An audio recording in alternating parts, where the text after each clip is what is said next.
नमस्कार बंधुरा आपनारा देखছেন कुकिंग हाउस ऑफ अनिमा। आज के आमी सजने डाँटा आलू और टमेटो दिए एक रेसिपि तुम्हारे साथे शेयर करब। तार साथे आरो दुटो जिनिस देब, देखते थाको बंधुरा। और दुटो जिनिस कि देब तार जोन्नो देखो आलूगुलो ठीक आमी এইভাবে केटे निয়েছি, साथे सजने डाँटागुलो ताई और टमेटो एगुलो सब आमी धुए परिष्कार करे निये एसेছি।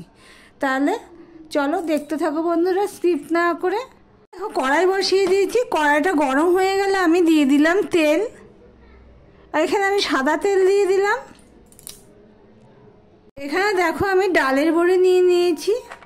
এই ডালের বড়িটা আমি এবার ভেজে নেব।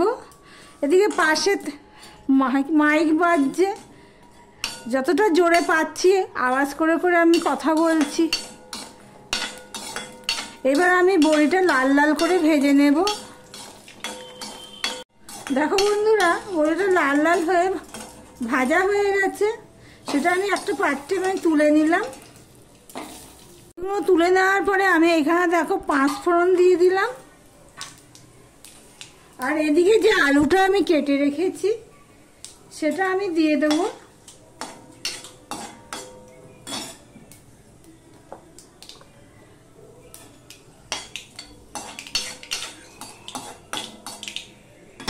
এবার আমি আলুটা দিয়ে দিচ্ছি। 5 ফোড়নটা হয়ে গেছে। আমার ভিডিওটি যদি ভালো লেগে থাকে প্লিজ লাইক কমেন্ট শেয়ার করে দিও। আর যারা নতুন বন্ধু ভিডিওটি দেখছো এখনো পর্যন্ত সাবস্ক্রাইব করোনি তাদেরকে বলবো চ্যানেলটি সাবস্ক্রাইব করে পাশে থাকার জন্য। দেখো বন্ধুরা আলুগুলো সব আমার দেওয়া হয়ে গেছে। আমি এবার আলুটা ফোড়নের সাথে রান্না করতে থাকবো,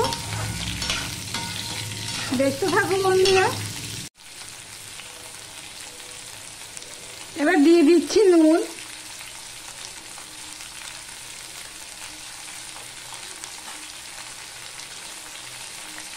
দিয়ে দিলাম হাফ চামচের মতন হলুদ।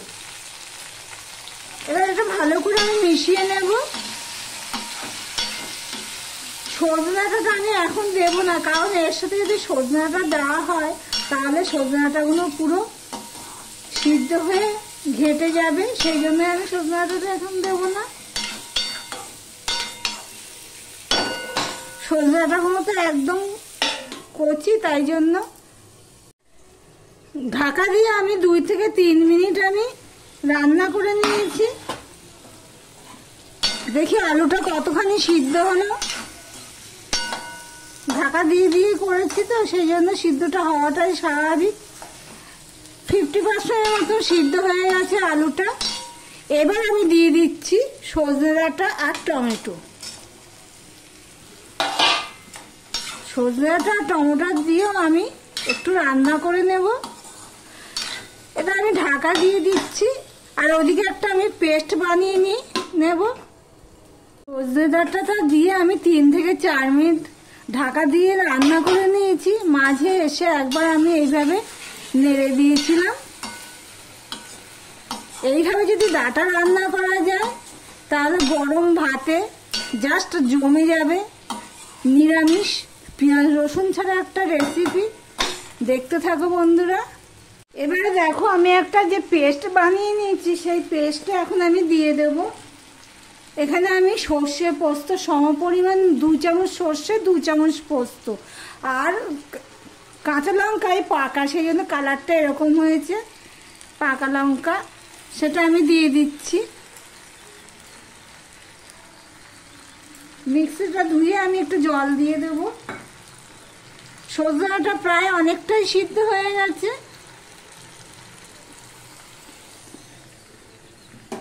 তার সাথে দিয়ে দেব এই বড়ি ভাজাগুলো, না হলে বড়িগুলো নরম হবে না। দিয়ে সম্পূর্ণটা আমি ভালো করে মিশিয়ে নিচ্ছি, দেখতেই পাচ্ছ। এইভাবে একবার রান্না করো, যারা রান্না না করেছো করে দেখো, দারুণ লাগে। গরম ভাতে নিরামিষের দিনে জাস্ট জমে যাবে।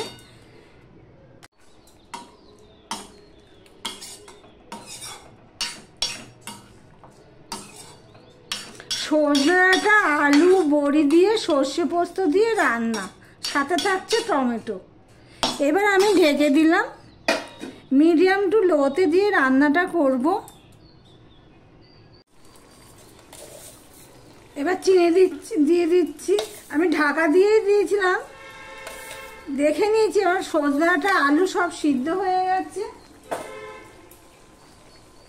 নুনটা একটু কম হয়েছে, তাই একটুখানি নুন দিয়ে দিলাম টেস্ট অনুযায়ী। দিয়ে দিলাম 1 চামচের মতন সর্ষের তেল। আর এখানে যে 2টো কাঁচা লঙ্কা আমি নিয়েছিলাম, সেই 2টো কাঁচা লঙ্কা আমি দিয়ে দিলাম। কাঁচা লঙ্কা নিরামিষ রান্নায় কাঁচা লঙ্কার ফ্লেভারটা খুব ভালো আসে, সেই জন্যই দিয়ে দিলাম।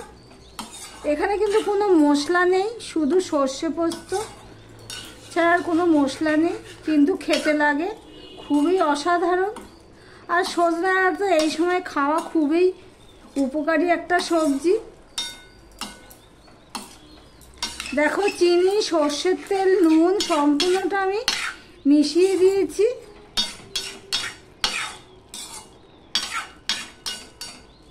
এবার আমি ঢাকা দিয়ে দিলাম আর গ্যাসটা অফ করে দিলাম। ভিডিওটি আজকের মতন এখানেই শেষ করলাম।